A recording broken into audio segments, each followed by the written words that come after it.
Atheists believe they are immune to a particular logical fallacy that they call God of the gaps. It works such that an unknown phenomenon is explained by an awesome and potentially unknowable force, such as a divine origin. Why is the lightning in the sky? Since we don't know, or lived in a time in which we couldn't know, we made it up. We said it was of divine origin.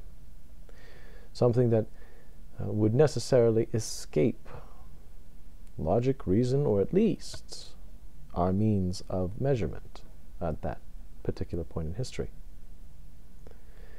But then atheists also, when speaking about the mind and our experience of the world, love to speak about the phenomenon of consciousness as what they call an emergent property. Now, if you ask them what an emergent property is, they will, in so many words, tell you that it just is something that bloody happens. I had more choice in language, but we'll keep it sort of toned down here.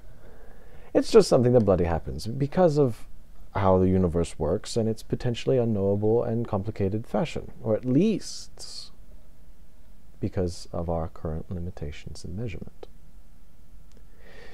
The color of the room is different, but I swear to you the room is precisely the same in both situations.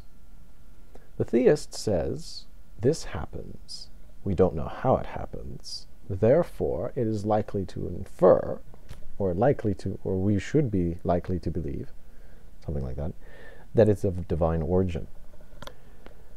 Well, atheists can't use that.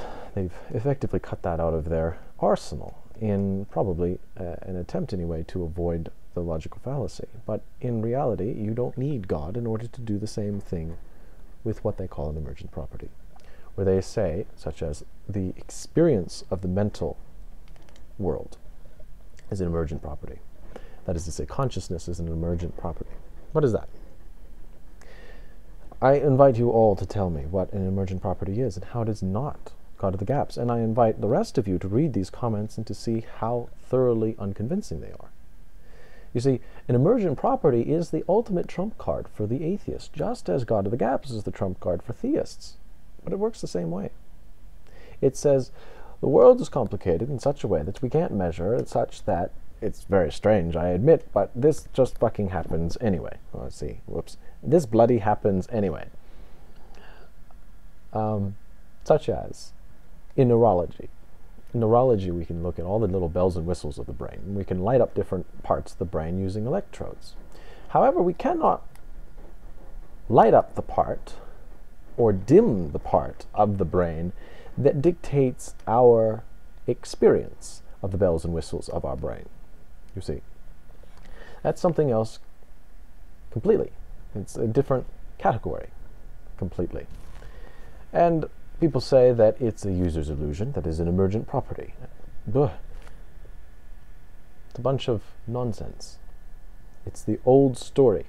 It's the same story that humanity tells and retells. But each generation puts its own spin on it. Each age puts its own spin on it to give the illusion that it is fresh and different. I, for one, am not convinced.